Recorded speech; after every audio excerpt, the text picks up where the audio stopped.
تولوي عدنا ورنا يا مجرتو كاميرا على فرع وعلو البوال يعني واساس لكن سيدا هورا وش اغنيبا قميسي ورا جيرين بو شيغا غولا جيرين بو شيغتا هورمار جيرين بو شيغتا مشروع جيرين بو شيغتا قانون جيرين بو شيغتا عدالة جيرين بو شيغتا واحد جيرين بو شيغتا قميسي ما جيرين بو شيغتا حسوق يعني واحد بدل كيري بو ولا oo baa loo baqtiyaya xabsiga yani kumanaan ku jirta cadaalad la'aanta iyo xasuuqa socda baabi iyo kufsiga socda jibtilka iyo bahdilka ku yaa socda dhaca socda dadkii xoolahooda la dhacayo waxa soo dhan si saxaafadiisa intuu xoog saar wuxuu dhahay wax ka jira mar tuulooyinka kan ima tuulo walba waa sideedii si ka daran weey naba igala hadlay muxuu ahaa hooyadii waa ka keenay buu yiri muxuu ahaa meel waqtaa ku taalo hadda magaceeda aan xusuusin wuxuu yiri jigjiga keen way xanuunsatay raajada sare laga waayay idan har bangi kolka jigjiga oo soo kila lahaa waa in galo buluuqda weey waxa waxba gelin jiray nin jabhada ma aha waa xaqiiqo jirta weey marka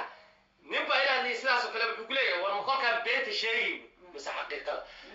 yani hadda inaad ku wareegnaa ma dadka Soomaalida ee wadanka aan lahayn ama aan tagin yaa waxay yiraahdaan Allah meesha horumar baa ka jira oo la TV-ga daawanaya dhaantadane ka saab dalay ka jirto waxay arkayaan cabdi leegeen hoos fadhiyo markaas oran Allah hada jawaabta jira markaas ma dileen yani ma oga kamera karamada ku qabalaya waxaas oo dhan waa beenta iyo khayaaliga ay sameynayaan wax ka jira haba yaraatee ma jiro waa beenta gubeysiga kamid tahay waa wuxuu dadka ku haystay kamid tahay waxay kamid tahay khayaalooyinkii iyo baadilkii kamid tahay sidaasay kamid tahay shir bardawed uu qabtay xisbiga miyaagii mise ururka ma garto magaca meesha la yiraahdo maraaca tamiya hal yiri gabadh ba isato waxay tiri gabdhaha masaakiinta jilicsan jeelka ku jira jeel ogaadeen iskaga daay 10 sano nimankoodii ayaga la kala xiray ma iska sii deyn tukaraatay ku aan waxay la quman gabdhaha inaad dil sii odayaashooda loo sii daa hal yiri in yar kadib waxa la haydeen baa qofka hadduu xorriyado qowlki wadankan joogno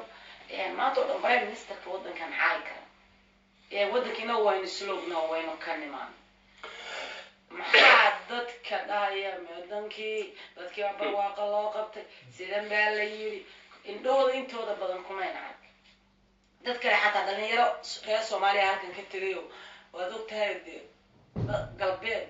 qaadkan baa ka baxbaa qaadkii dadku aad dadka balwad meeshii way iska aadin waxay dhahan warakeena ku soo qeylin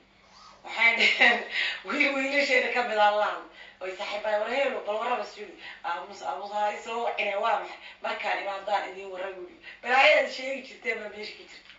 waxay bil fasaxa qaato bishi fasaxay meesha ku soo dhaweeysan waa afreeto bari baan joogay sababtoo Allah fahayga ma baqay luuqasta istaag wuxuu yiri biyo aan foostay biyo bal dhiib 500 biyo maxaa dadka reer ogaadeen ee meesha tagay boosaska masaakiinta la siiyay iyo qaar qaba la siiyay inta badan waa isla ognaa dadka meesha tagay dadka nolosha ka dhacay aan waxba haysan qaar ka doonto maxaad kula talin lahayd Allah faxan oo hatta waa su'aal fiican wey waxaa la yaab leh qof arkaya war maxaa ugu dambeeyay buu yiri waa mid kale si wada ugu dambeeyay qof arkaya dhibaatada ka jirta oo isagu istafiraya sagiiba oo xaqiiqadii oo dul taagan dib hadan ma ya jigjigatigi uu nagu soo noqday waxay walba waxay way fiicantahay waa kan buul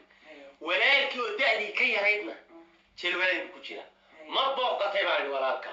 lama booqan kara jeelka deedna waxay sheegi maxay tahay bal waxay sheegi marka horta waxaa la yaab dad ba haday doona jabada u xareysan oo halgankan iyo towradan ba inay dimiyaan ama ka soo horjeeda laakiin ma waxay garan laayihiin inay yiraahdeen war waxana xaqiiqada jirtay dadkan dhiban hala sii daayo muxuu ahaaye dhibaatada hal la yareeyo la yani ma waxay ku faanayaan